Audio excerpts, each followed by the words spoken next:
Straight from the streets of New York City, Porkins Policy Radio. Here's Pierce Redmond. Okay, everybody, welcome back to another episode of Porkins Policy Radio. As always, I am your host, Pierce Redmond. If you are new to the show, and you might very well be new because it's been quite a while since I've done a podcast, you might just be discovering this episode right now. But if you are new to the show, there are lots of ways to listen. You can find me on iTunes, TuneIn, Stitcher, Google, pretty much every podcatcher out there has the feed, but of course you can always go to porkinspolicyreview.com, which is my website, and you can find all of the episodes for this show and all the other shows that I do free to listen to and download. So I encourage you to check that out.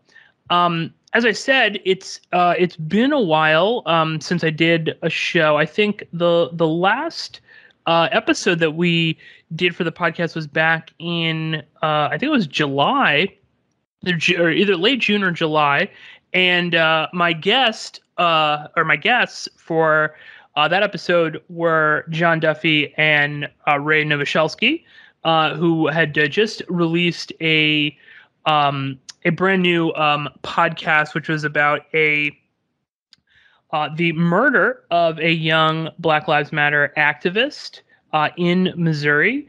And and of course now I am forgetting the title of the podcast. It's been sort of a hectic day, but I am joined by John Duffy, the host and creator of that podcast, and of a new podcast, which is called Origins, Birth of a Pandemic, which you can find pretty much, I think, any major podcatcher. You can always go to *media.com, where you can find all of their shows. And John, thank you for joining me today to talk about this. And please forgive me, but what is the name of the podcast that I am trying to desperately remember right now?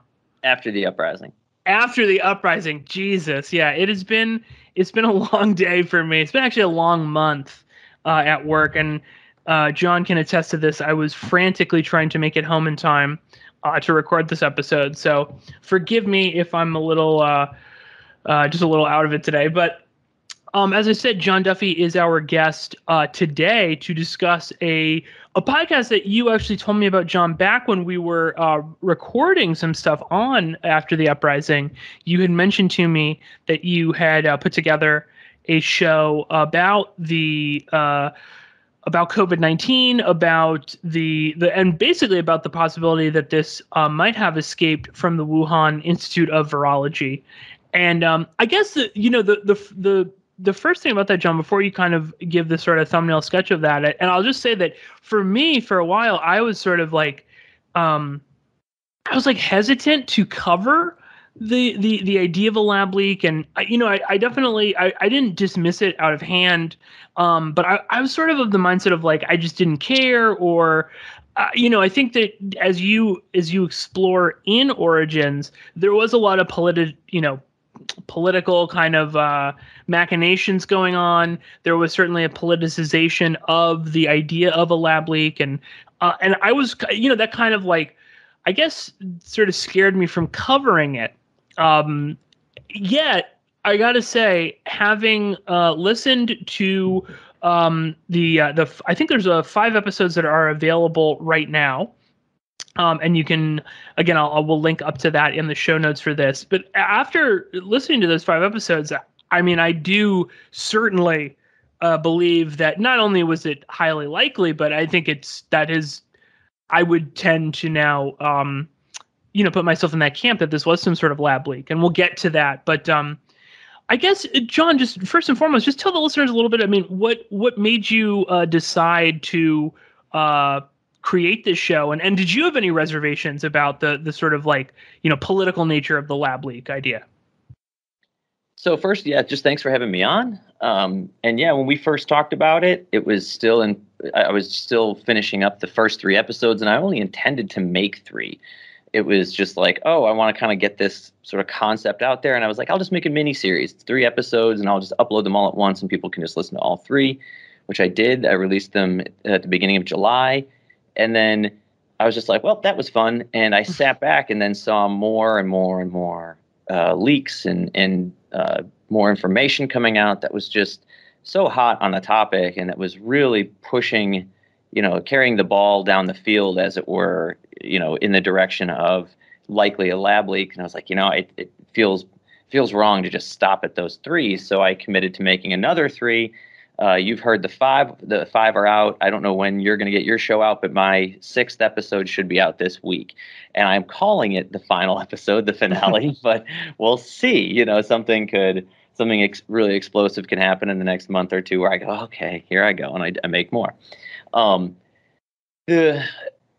The impetus to do it was because, when the pandemic was really getting underway, I was really more focused on how the virus functioned in the body and what the real level of threat was and who that threat was to and what could be done to mitigate it. I have just a personal hobby. I really pay attention to physiology and health. I'm one of those annoying diet nuts who won't eat a lot of different food, and anyway, so I'm I'm into physical fitness and stuff, but I've always really liked reading scientific papers and studies on diet, nutrition, and health.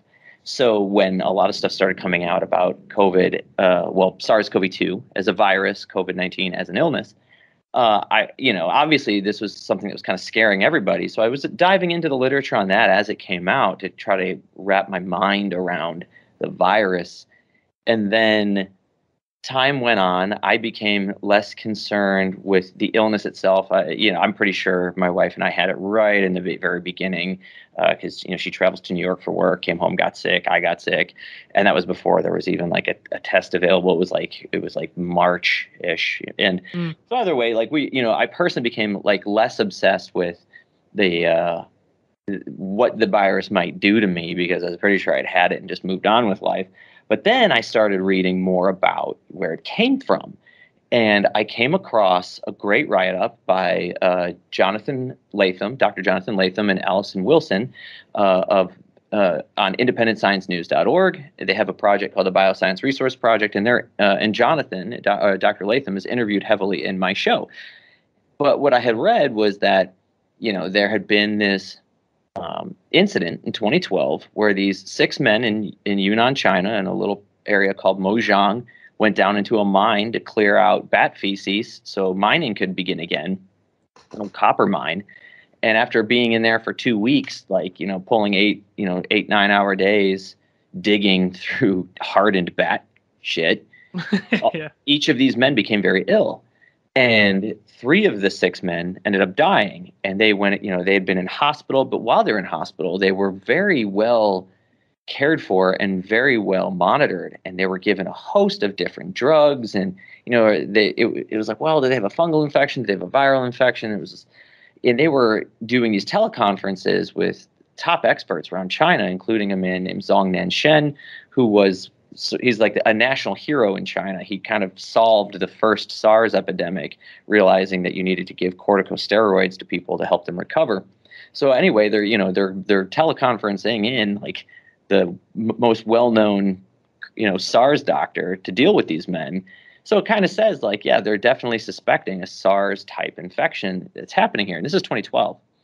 Well, when COVID-19's happening and breaking out, and all these people, who start investigating where it did come from, including Dr. Latham and Dr. Wilson, they ended up, they wrote this whole analysis that said maybe what we're dealing with is a virus that would partially or in whole evolved in the lungs of one or several of these men, because samples were taken from them.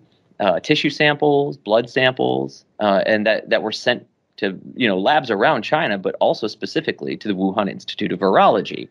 And of course, Shi Zhengli of the Wuhan Institute of Virology is the so-called Batwoman. Ever since that incident in the mine, she has been going down to that mine, to the caves of Yunnan, to sample the bats, the bat guano, and to collect up as many viruses as possible, and to do a variety of research experiments on them to figure out what they are and how they work. So after reading that, I was like, okay, hold on, there's something really interesting here. And then I became aware of the fact that since the pandemic started, especially since since it started, there has been a collective of independent, researchers working, networking online and working to dig into all the data, to just burrow down into it. And this collective is called D.R.A.ST.I.C. And these people have been putting out some of the best research on the origins of the SARS-CoV-2 virus since the beginning. They have a website, drasticresearch.org. And I started talking to some of the people who was part of that collective. Now, my initial intention was, I was like, I want to write a book about this. Like, I was like, this makes a great book topic. And I actually wrote to my publisher of my last book, and they had me do a whole, sample chapter. I was doing the whole thing trying to make the book happen, and it was just taking too long. And I was like, you know what?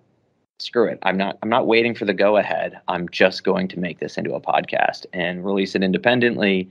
And if I don't make 1 red cent, I don't care. But I just wanted to tear into the topic and put something out.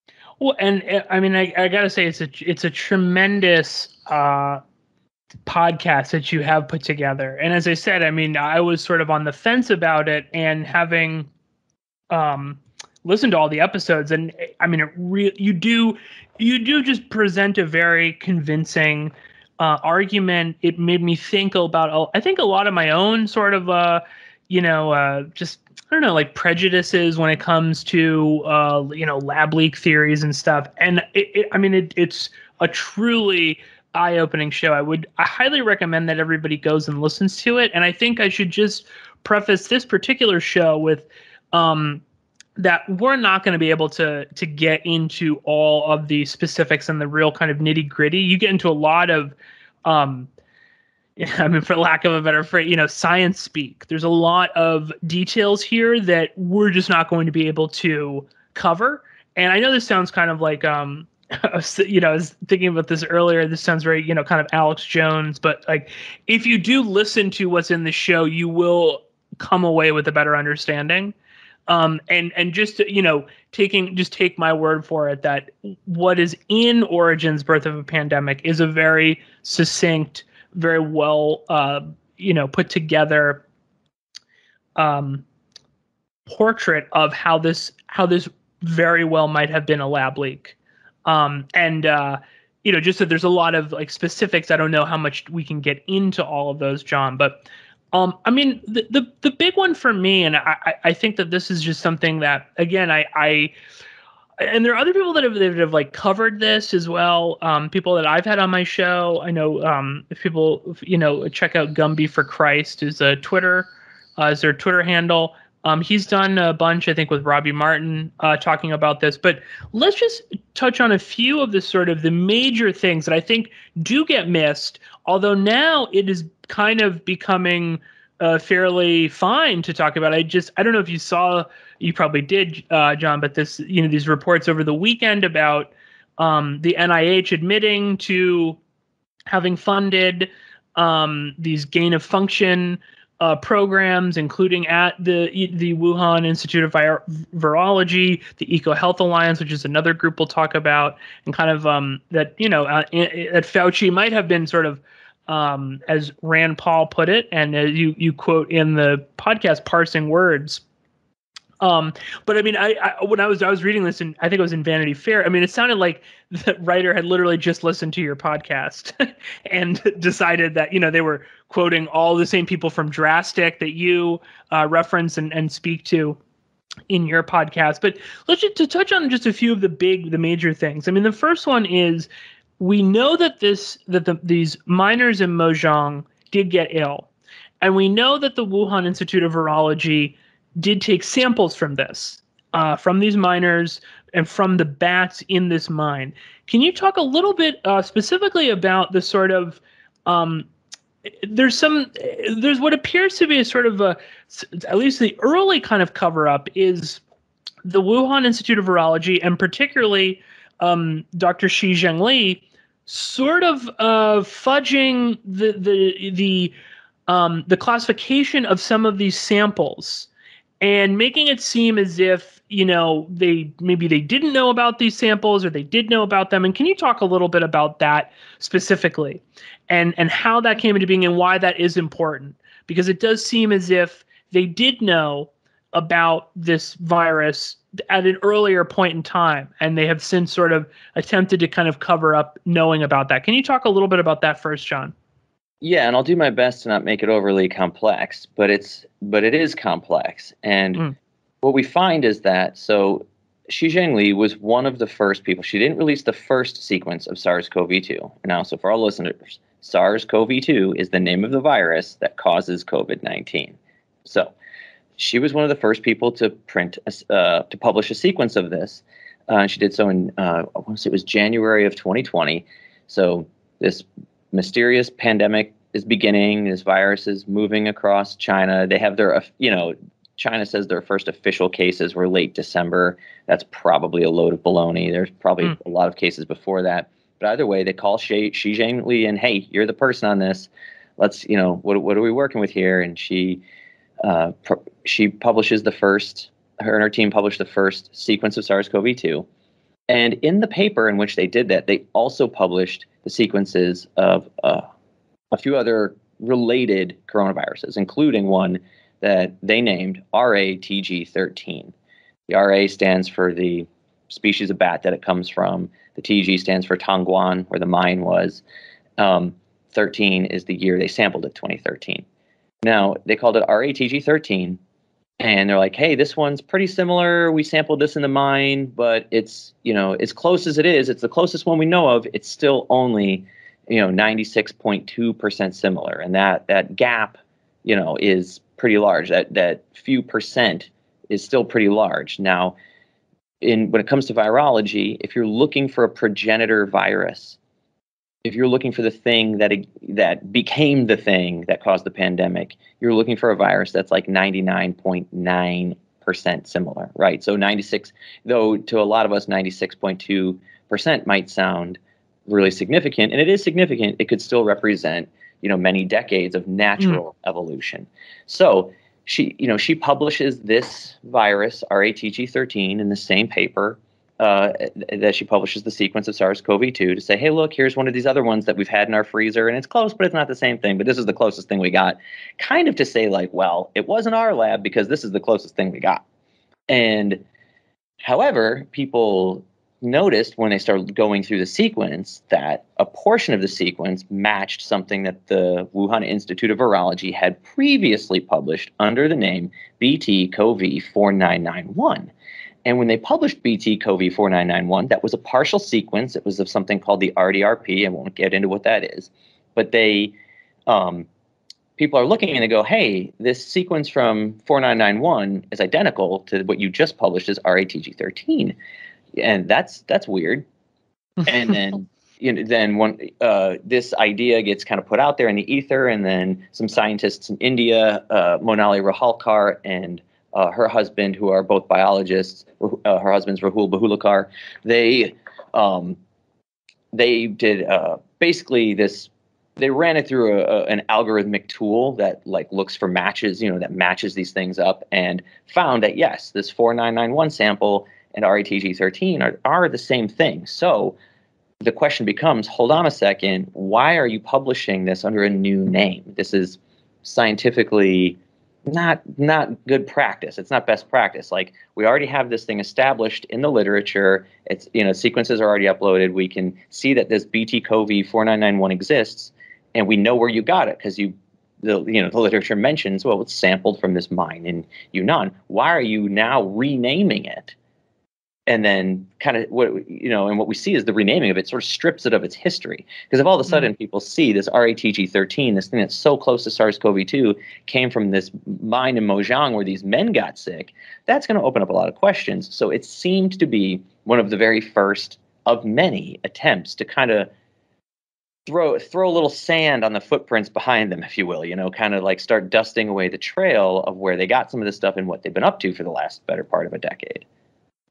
Right. And I mean, again, I guess almost in and of itself, the renaming, while it might look suspicious, if that was the only thing happening, well, okay, for whatever, maybe they rename it, right? Sure. It's not it's not the biggest deal, but it does seem that this was just, as you said, the first in many steps taken by doctors at the Wuhan Institute of Virology to, I mean, sort of just obfuscate what was really going on. I mean, this is not the only thing. I mean, there's also the institute sort of shuts down the sort of like public access of their data. You know, they're not allowing people to look at their data. Their servers, their database went down on September 12th, 2019. It was pulled off the internet. Now, that wasn't really clear at first because not many people are accessing it who aren't involved in that in you know, their day-to-day work. It was really after the pandemic was getting going globally that it's noticed, like, hey, the WIV's servers are offline, their database is offline, and they were questioned about it. And Shi Zhengli, you know, gives the answer. Oh, well, you know, after the pandemic started, we were worried about people hacking our database, so we pulled it, and you know, for cybersecurity reasons. But then members of D.R.A.ST.I.C, you know, were able to go back through, you know, some computer logs and find that, well, actually, it was pulled on September 12th, 2019.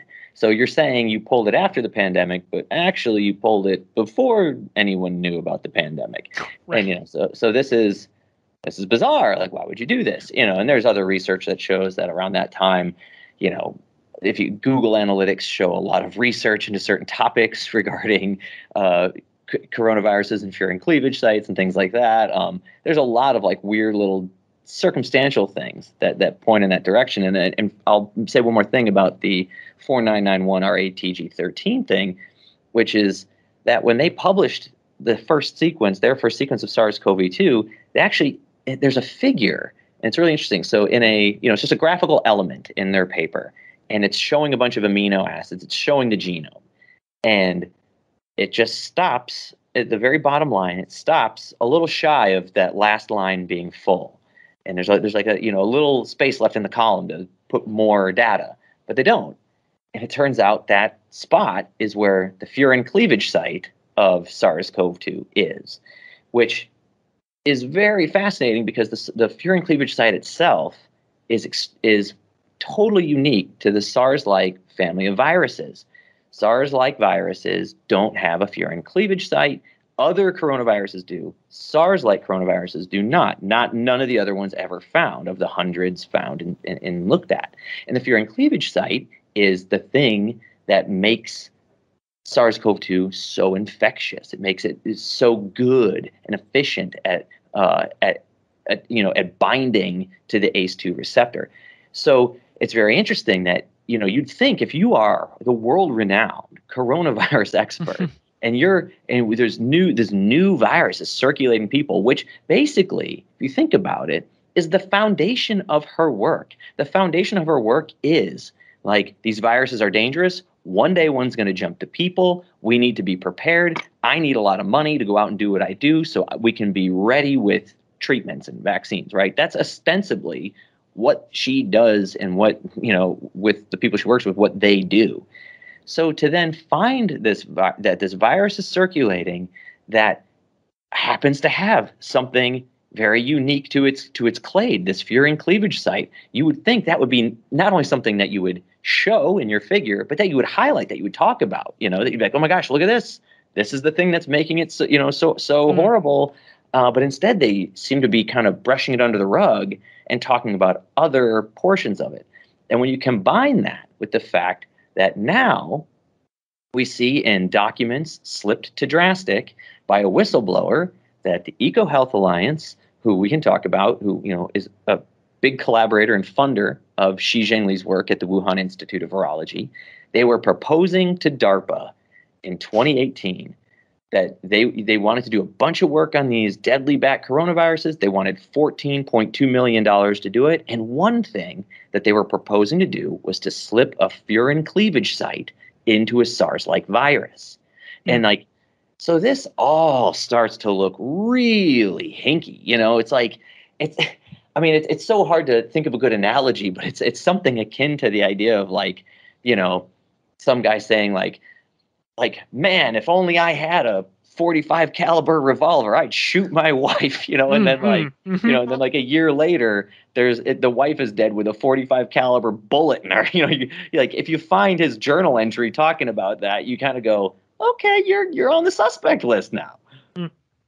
I was reading this article, as I mentioned. I'll try to find the link again. We'll throw it in because it's a great quote, and I believe it's quoting a member from D.R.A.ST.I.C, which we should just explain what that is in a moment. But he basically says that this, with this like the DARPA stuff and all these proposals, it's sort of like if you it's something to the effect of like wanting to like paint. Paint the if you want to paint like paint the town square purple or something. Yeah, right. If you propose to do that, and then one day people wake up and the town square is purple, then you should be a suspect. Yeah, exactly. Right. Yeah. So just quickly, John, what is D.R.A.ST.I.C? And then let's talk a little bit about the EcoHealth Alliance, Peter Daszak, and the gain of function research going on. But first, what does D.R.A.ST.I.C stand for? Decentralized Radical Autonomous Team Investigating COVID-19, I believe is where they settled at. There had been a handful of different acronyms there, but I'm pretty sure that's where it settled. And these are independent researchers from around the globe. Many of them remain anonymous and work behind pseudonyms. So sort of like their point person for sort of media relations goes by the online name Billy Bosticson. That's not his real name though. But some of them use the real names: Youre Dagan, Mona Rahalkar, Gilles Demanouve, all people that I interview across the series. They go by the real names. A man named Charles Small was the man. He's from the UK. He's, I believe, like a computer data scientist or something, but he's the one who discovered through research that the WIV databases came down in September of 2019. But many of them go by, these fake names because they're really trying to protect their identities, their jobs. One we know, there's a man who goes by the name The Seeker on Twitter. It's like his handle's like The Seeker 268. Believe he actually lives in India, but remains anonymous, but has come up with a lot of great stuff by diving into Chinese servers that host a lot of like PhD thesis and master's thesis, and he's the one who's been able to really find a lot of information about what happened with those miners. Because at the time when they were sick in a hospital, several people who were attending to them ended up writing thesis about them in this incident. And the Seeker was able to find these documents, which were, all in Chinese. And then he was working, I think, with Google Translate. And then Doctors Latham and Wilson over at the Bioscience Resource Institute hired a translator to translate these theses so they could be, really. You got a native speaker to make sure it goes beyond the Google Translate, which can be kind of sloppy. But so that's D.R.A.ST.I.C, and they've been working on this. And many of them have released even academic papers, and have and published them. Again, go to drasticresearch.org, and you can look at everything that they've been working on. And then they're always chatting on Twitter. And again, I swear, like I've said, I'm about to finish 6 episodes, and the amount of content they have found, circumstantial evidence, the deep dives they've done, I could not possibly touch a fifth of it with the amount of episodes I've done, because they've done so much work. The EcoHealth Alliance is a group that started as a conservation group doing like wildlife conservation. It's headed by a man named Peter Daszak, who's a zoologist, and I think he studied lizards, if I remember correctly. And he came on and became, he worked for them and then became president of the organization. And then I think discovered that, this idea of conserving wildlife, if you propose it like, listen, we need to protect wild spaces and keep people out of them.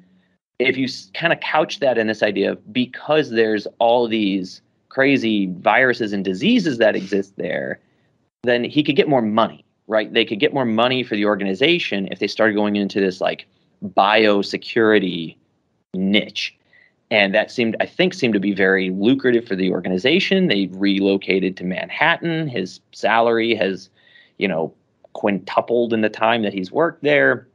But over the many years now, and I don't doubt his or their institutions' motives necessarily, but I think maybe they got lost in the game a little bit along the way. Mm-hmm. And I think in his head he's like trying to do a good thing, but doing it without questioning a lot of his founding premises. And since this has all blown up with COVID-19, he's like Shi Zhengli. Peter Daszak has told many untruths, said many things that are inconsistent with his own statements over time. And it looks very, very, very suspicious. But what they do is, they're a nonprofit. So they get money mostly through grants, many of which come from public monies through the National Institutes of Health. That's the NIH. And then the money flows through them to different places, universities and, research institutions. And one of those happens to be the Wuhan Institute of Virology in order to do all this work on bat coronaviruses. Because again, SARS, the first SARS outbreak that, jumped seemingly from bats to palm civets to people and started infecting people in Guangdong, China back in like 2002, that was sort of like the wake-up call for this sort of research. And so he's been getting grants and funneling that money to the Wuhan Institute of Virology, who have been going out into the caves of South China and Laos and other places in Asia and taking samples, collecting up as many viruses as they can, bringing them back to the lab in the city, and doing a lot of we don't know what with them. Well, yeah, I mean, that's sort of one of the major issues is we as you said, I mean, we just don't know enough. And to condense this, because unfortunately, I mean, I think we could probably talk for hours about this, and we would only be scratching the surface of what you talk about in your podcast. But I mean, essentially, just to rewind a little bit, EcoHealth Alliance was proposing at one point to DARPA that they take samples, CoV-2 type samples, and manipulate them at the Wuhan Institute of Virology in order to create these things called, cleavage sites, which would make them extremely, it would make them very easy to latch onto human hosts and to spread very quickly amongst the human population. And that is one of the things that this gain of function type research does, is you sort of manipulate viruses and things to see how they would react if they were to become widespread. That is part of why it is so dangerous, is because, things do get out. And, it's kind of like, do we need to sort of create these things when they don't exist in nature? And, this is now since become very mainstream that, yes, in fact, the EcoHealth Alliance was getting grants for this sort of thing. They were funding through the and even the NIH here in the U.S. has admitted that the EcoHealth Alliance was not very forthcoming about what they were doing with this money and what kind of research they were doing. And I guess to kind of bring it back a second, John, I mean, I think it's, for me, I don't necessarily view this as this like vast conspiracy. I think that's part of, my reservations about, talking about it or discussing it was because it becomes this very large sort of overarching conspiracy where, everybody is involved and this is a giant plot by the New World Order. And that's not to say that this wasn't developed in a lab and, manipulated and, it could have been leaked on purpose. I'm not, who knows really, but I think it does seem very likely. I mean, you posed two things I want you to just sort of explain for the listeners. I mean, one is that this might have already, the COVID-19 as we know it might have already existed back in 2012 in the lungs of these miners in Mozhong. And for a variety of reasons, including one that the Wuhan Virology Institute, which they just didn't have, they had very lax security. That's our own government talked about this in State Department cables, that it was sort of this, was like a powder keg waiting to explode, or that perhaps they were running gain of function stuff with the, for a good reason, because we have to protect the world against an outbreak, and it did actually get out. And now it has just become this series of actions to cover up this fact, because as you said, the EcoHealth Alliance, Peter Daszak, and many others, it is in their best interest to prove that this was a zoological virus, so they can basically get more money. And maybe you just talk about those 2 points, John, because I think that they're important to understanding this, and it doesn't have to be this massive conspiracy. Yeah, I think, what's unfortunate is that you're always going to have people who come up with a slightly zanier explanation than is necessary. And, it might be that, this was a bioweapon intentionally released to destroy Donald Trump, whose trade war was affecting right. China, or something like that. And they try to pull in all these disparate threads to kind of sex up the tale when maybe they're not necessary. Now, again, I can't say that 100% that didn't happen, but there's no need to go there. Right. What there is a need to do is to definitively figure out where the virus came from. And there are 2 basic options. It either naturally recombined somehow in a cave in bats, and then went into another animal where it underwent a little more evolution, and then it got to people, or people in labs were using samples that they had and running various experiments on them, and it got out. That's basically it. Maybe there's 1 or 2 other possibilities, but they're really light, unlikely. But either way, so if it happened, the first way, the zoonotic spillover way, which, like you said, Dashak, the Wuhan Institute of Virology, China, the Chinese government, definitely. all of them would be very well served to prove that that's the case. And the problem is, despite how hard they've tried to prove that, they've been unable to do so. There's been no evidence of the progenitor virus or this virus in any animals, whether on farms, in the wild, not in wildlife traders and people who handle wildlife. And they have looked. They've looked and looked and looked. And they've sampled thousands and thousands of animals. And we can see that all the closest related viruses basically come from Yunnan, China, which is the southern part of China, which borders Laos. There is one set of viruses that has the closest receptor binding domain called Banal 52, and it comes from Laos, which the Wuhan Institute of Virology was also going to caves in Laos to sample bats. But so they have done everything they can to try to prove that this was a zoonotic spillover. And we have to remember, when SARS came out, we had worse technology and worse understanding of these viruses. But within 2 months of sequencing the virus itself, they found it in the civets. We're now at pushing 2 years after sequencing SARS-CoV-2 and not finding the animal source. And they also have to show, once they find that animal, they have to show how the hell it got to Wuhan.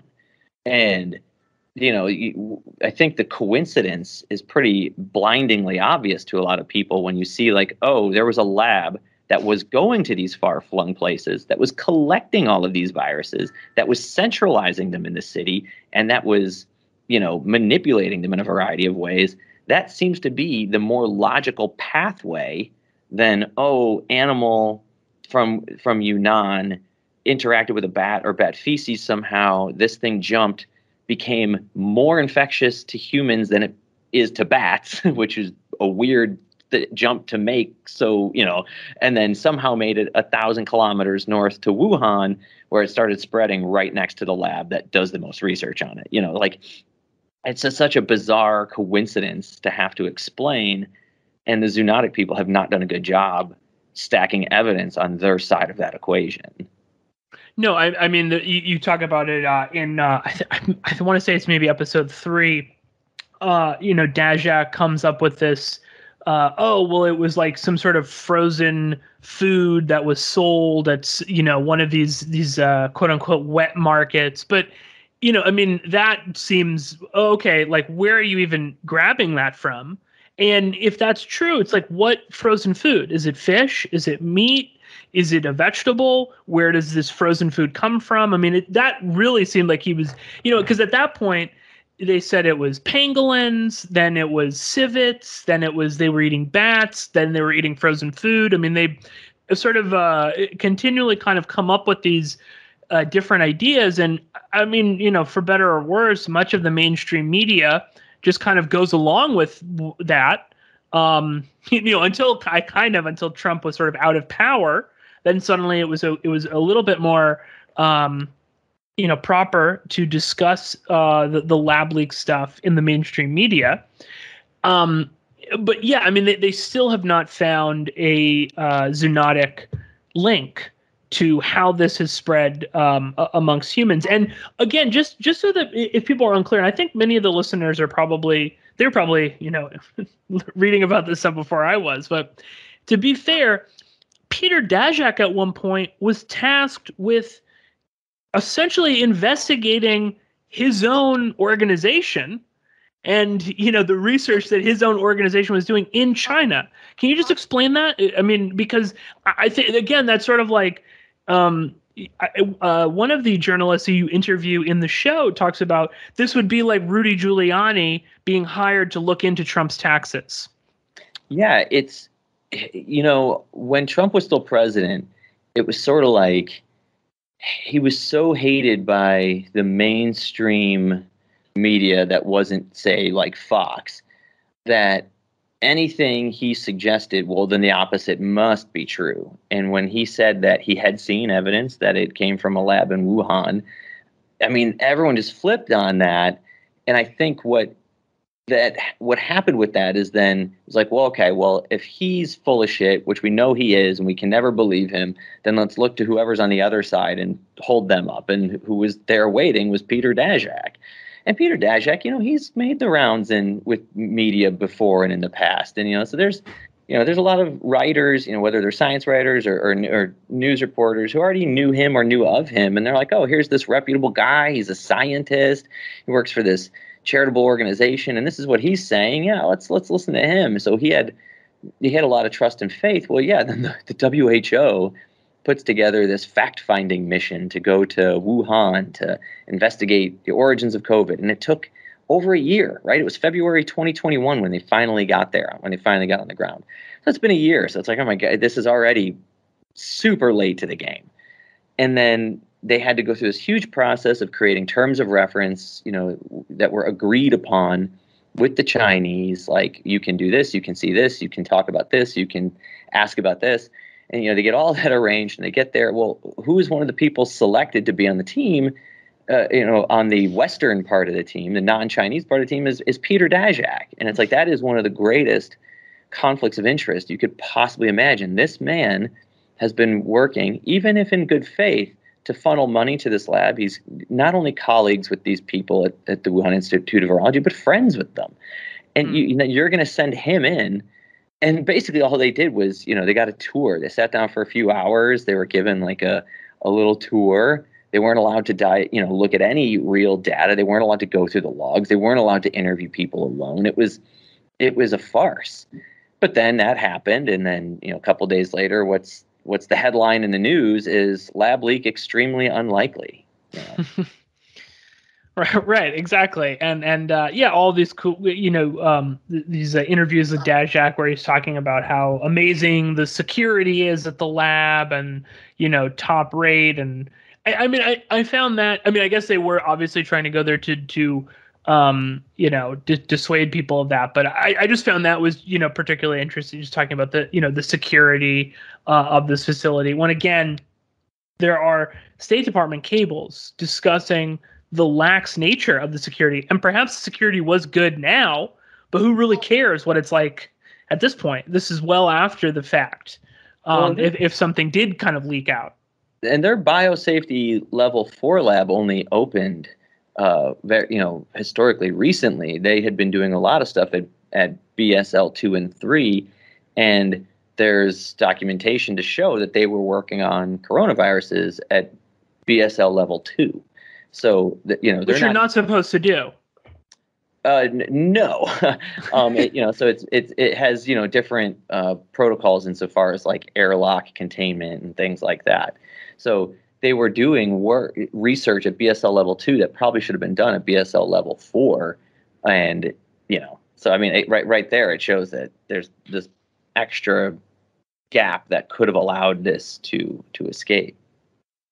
And, just again on that, because I know that people say, oh, that's crazy. I mean, there are, and we're not going to get into all of them, obviously, but there are historical instances of things leaking from labs all over the place, including here in the U.S. But just like, again, for the people that are perhaps, won't entertain this, I mean, just think about the amount of like chemicals and stuff that private companies and the U.S. dumps in like water and poisons reservoirs and I've brought this up before on the show, but I mean, like, nuclear safety is like a joke in America. There's constantly internal things coming out, and congressional reports talking about like massive amounts of nuclear material that just goes missing on a daily basis. So I mean, if you can, if that can happen. There was a question there was even a question about the wastewater facilities for the Wuhan Institute of Virology. That's right. And whether or not it was just irresponsibly washed down a drain, where it then like was able to, interact with the person downstream. But I mean, there've been lab leaks across time, since we've had these kinds of labs for pathogens. There have been leaks. And even SARS, after the first SARS, the natural outbreak of it in 2002, 2003, a couple of years later, there were lab leaks of it that ended up only infecting a couple of people, and I think even one or two of those people died. But like, I think SARS itself, SARS-1, leaked out of labs in Beijing like 2 or 3 times, and we've had this happen, in the United States, in the UK. Like, it's just, where people are doing things, people are going to make mistakes and have accidents. And that's really why the gain of function question is important. And any sort of work on what are called pathogens with pandemic potential. So they call that P3. In 2014, a group in England sort of came together, and they called themselves the Cambridge Working Group. And you'll hear, I think it's in episode 2 of my show, you'll hear clips of Mark Lipsitch talking about this. There are a lot of researchers and scientists who for years have been questioning the safety and legitimacy of doing gain-of-function research on pathogens of pandemic potential. Like, there's no reason to be doing this kind of work on things like smallpox, or Ebola, things that we know, if we made them better at infecting us or deadlier, could be very, very dangerous, And there was a funding pause in the United States that started under President Obama that was basically a moratorium. It was like, okay, listen, we're not going to give any money out for research, for gain-of-function research on any P3 pathogens, right? And there was this pause, and then, and there was a bunch of people like Dashak who cried about it.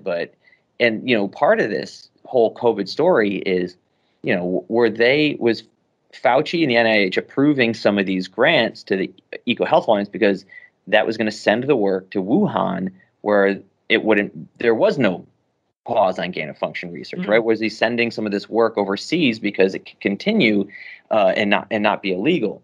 The whole gain-of-function question is very important because it's one that affects everybody, and it's like you're saying, like nuclear power or nuclear research, right? Like, it goes beyond just the whims of a handful of scientists to like, well, sure, mistakes could be rare. A mistake could happen. Let's say a mistake happens once in 100 years.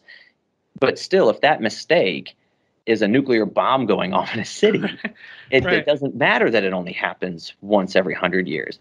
If doing gain-of-function research on pathogens of pandemic potential only really causes a pandemic once a century, but it kills a couple million people. We can't be doing that. And here's the thing. I think everyone would hear that statement and agree. And so now that that's the case, and we've seen what happened with COVID-19 here, if it comes out that, yes, indeed, this did leak from the lab in Wuhan, there's going to be a global sort of referendum on laboratory research on viruses in this capacity. And that's why people across the industry, people in the study of, whether it's microbiology or specifically virology, all have a conflict of interest, whether or not they worked at this lab or on these projects. Because you could be working at the University of Wisconsin or Montana, but if you could be doing something on like Hendra virus or something else. But if it turns out, this thing in Wuhan caused this big worldwide catastrophe, well, all of a sudden people are going to go, well, what are you getting paid to do? I don't think so, buddy. And they're gonna want that money to shut off too. So and that's fair. We do all have a right to live in a world where that's not a sort of Damocles hanging over us, but it does create a conflict of interest for all these so-called experts and professionals who all bandied together to tell us, nah, it couldn't have been a lab leak. Don't say that. You're a racist. You're a Trumper. Right. Yeah. Which of course just becomes a sort of like the default. Yeah, exactly. You're racist. You hate the Chinese. Or whatever it is. It's not just like, obviously I would think that, China or whoever was aware of this would have to answer for this, but there's a lot of Americans and British, scientists and all sorts of other people that appear to have been intimately involved in, at the very least, covering up that this might have actually leaked from a lab. And yeah, we're talking about, what is it? It's like over 2 million people have been killed because of this. If it does turn out to be a leak, you're going to see a lot of funding cut off. And again, we're close to approaching the end of the episode, but it also brings in, there's a military component to this. There's a lot of the Pentagon and others are deeply invested in a lot of this gain of function research. They've obviously long since loved the idea of weaponizing viruses or preventing, or American soldiers having, immunities to certain viruses and whatnot. So there's a lot of people whose interests all sort of align. And I guess just the final thing I would hammer on, and then I'll kind of leave it to you, John, to sort of sum up for everybody, is that it doesn't have to be this wide-ranging conspiracy. And for me, it reminds me a bit of something I've talked many times on the show. That is this concept that Steven Singular talks about in his book Legacy of Deception, which is a conspiracy of misperception, where there might have been a mistake that happened somewhere along the line. And then every subsequent person involved made another mistake and covered up that mistake. And that kind of built and built and built until we're at the position we are now, where everybody is kind of covering each other's asses, because you're talking about millions of people are dead. Millions, our entire lives have been upended by this. And, it does seem as if they're I don't know that they've thought it like, how do we end this? What do we do next? How do we, even if they don't discover that it was a lab leak, I think a lot of people are genuinely going to they're not going to fund gain of function. So they've got to figure out that. So that is sort of how I see it, as just a series of really horrible mistakes that, might have been human nature. Maybe they were manipulating these viruses and it got out. But everyone has kind of compounded that and sort of added to that. And I'll throw it back to you, John, if you have any sort of final thoughts or anything you want to leave the listeners with anything we've been discussing today. Yeah, I guess, I would agree with you. Like, there's just, things just get compounded. People, pull on their political connections, and then it starts to invoke them. People create narratives, and then they double and triple down because there's like this authority of narrative that happens. It's like, if I said it's X and you start challenging it and saying it's Y, well, then I double down to show how it was X. Well, if all of a sudden Y starts to look more likely, I'm going to look extra foolish because of how hard I've gone that it's X. Right. Exactly. And then if the president and all these other highfalutin people came to my defense in defending that it was X, well, now their reputations are on the line. We all look like dummies. And then you also gets down to the thing where there's no possible way to come to account for everything that's happened over the last year and a half, right? Yeah. It turns out that, yes, there's no lawsuit that makes this all better. There's no financial payout. We don't go, what do we do? China, we need you to forgive the U.S. debt, and Right. we'll call it square on the whole COVID-19 thing. There's no end game. There's no resolution. There's no making all this okay now.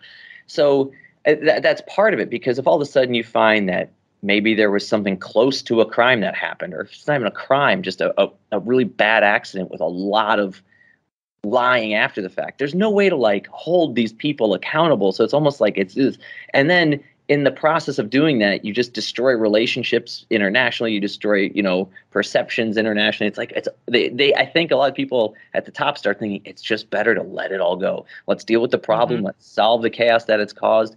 And we'll talk about the origins in 20 years. It'll be like figuring out who shot JFK. It won't matter anymore. Mm-hmm. But for me, I disagree with that.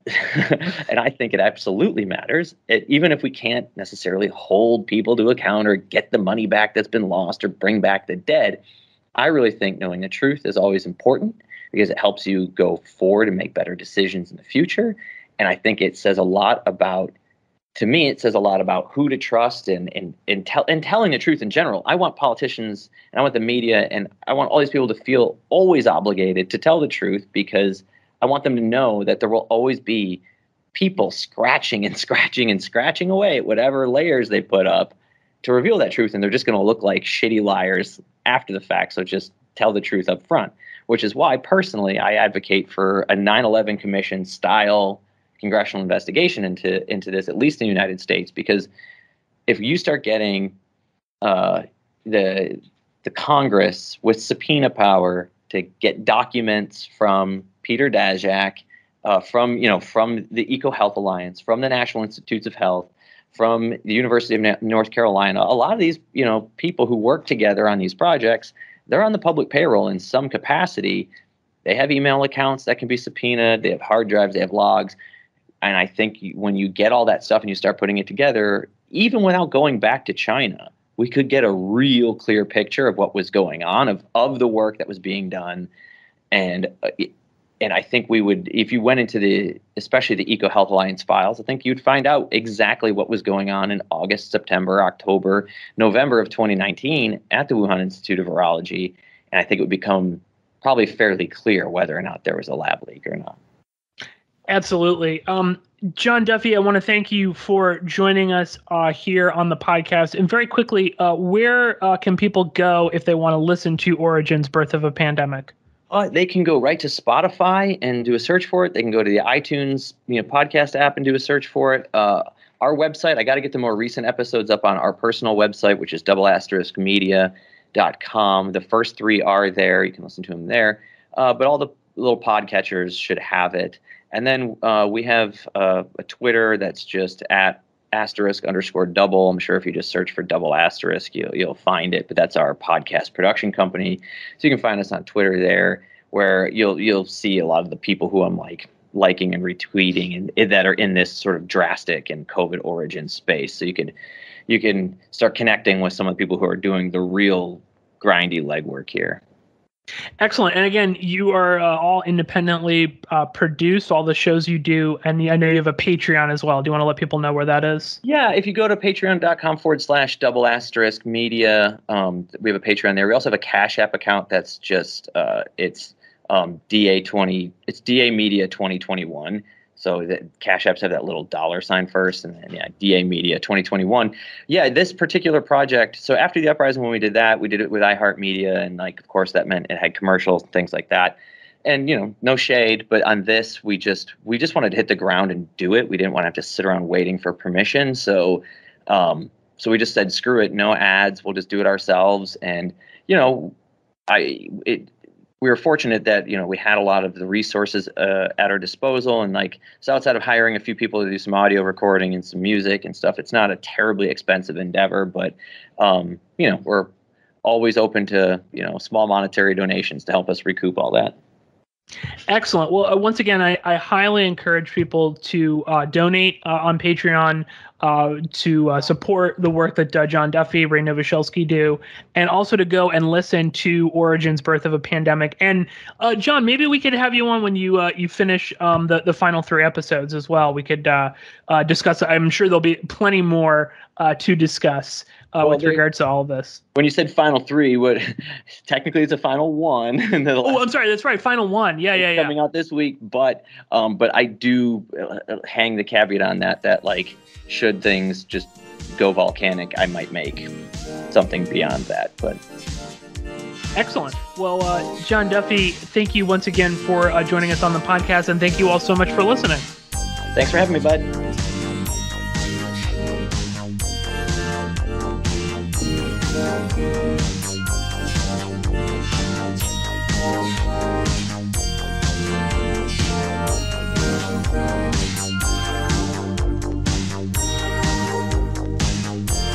Straight out of the subway in New York City.